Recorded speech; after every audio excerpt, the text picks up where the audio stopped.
말씀이 알고 싶다 큐. 다음 세대 큐티 2월 10일 수요일 함께 나눌 말씀은 이사야 40장 26절 말씀입니다. 너희는 눈을 높이 들어 누가 이 모든 것을 창조하였나 보라. 아멘. 오늘 말씀의 제목은 상상력을 훨씬 넘어서는 세계입니다.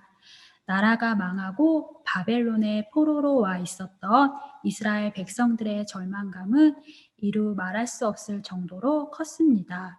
그런데 이 바벨론 제국이 무너지고 마침내 해방되어 고향으로 돌아가게 될 것을 어떻게 기대할 수 있을까요?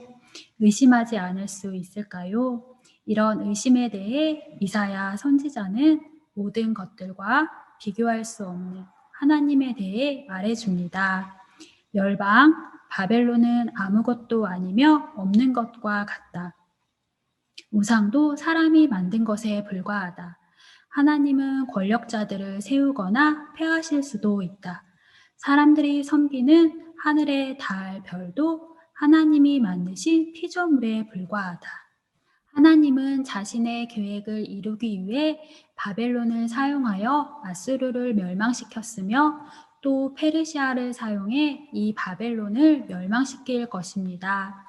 이사야는 백성들에게 눈을 높이 들어 이 창조주 하나님을 바라보라고 말합니다. 창조주 하나님이라면 가능하다는 것입니다.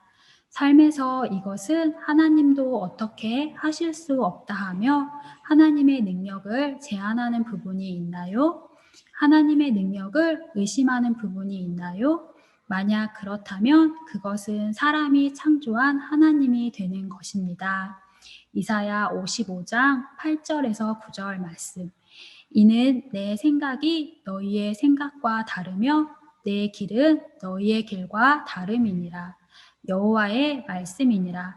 이는 하늘이 땅보다 높음같이 내 길은 너희의 길보다 높으며 내 생각은 너희의 생각보다 높음이니라. 아멘. 하나님의 계획과 하실 수 있는 일들은 우리의 상상력을 훨씬 넘어섭니다. 삶에서 생각지 못한 방법으로 응답을 경험한 일이 있었을 것입니다. 때로는 시간이 흐른 후에야 하나님의 뜻이 깨달아지는 경우도 있었을 것입니다. 여전히 하나님의 뜻이 무엇인지 해결되지 않은, 이해되지 않은 숙제가 남아 있을 수도 있습니다. 하나님은 하나뿐인 아들 예수님을 이 땅에 보내셔서 우리의 죄의 문제를 해결해 주신 분입니다. 예수님은 왜 우리를 위해 죽으셨을까에 대한 중세시대의 논쟁을 보면 죄를 지음으로 사탄의 수중에 떨어진 인류를 구출하고자 사탄에게 배상금을 지불해야 했다는 배상설, 죄를 지은 인간은 사탄이 아니라 하나님에게 대가를 지불해야 하는데 죄인인 인간은 도무지 하나님께 대가를 지불할 능력이 없으므로 성육신하신 예수 그리스도가 우리 대신 죽음으로써 죄의 대가를 하나님께 지불하였고 그것으로 하나님의 공의를 만족시켰다는 만족설. 예수 그리스도가 십자가 위에서 보여준 그 큰 사랑이 죄인들의 가슴에 사랑을 불러일으켜 그들이 마음과 생각을 바꾸어 하나님에게로 돌이키도록 할 것을 확신, 사랑이 하나님에게서 떠난 인간을 다시 하나님께로 이끌어 온다는 도덕 가마설이 있었습니다.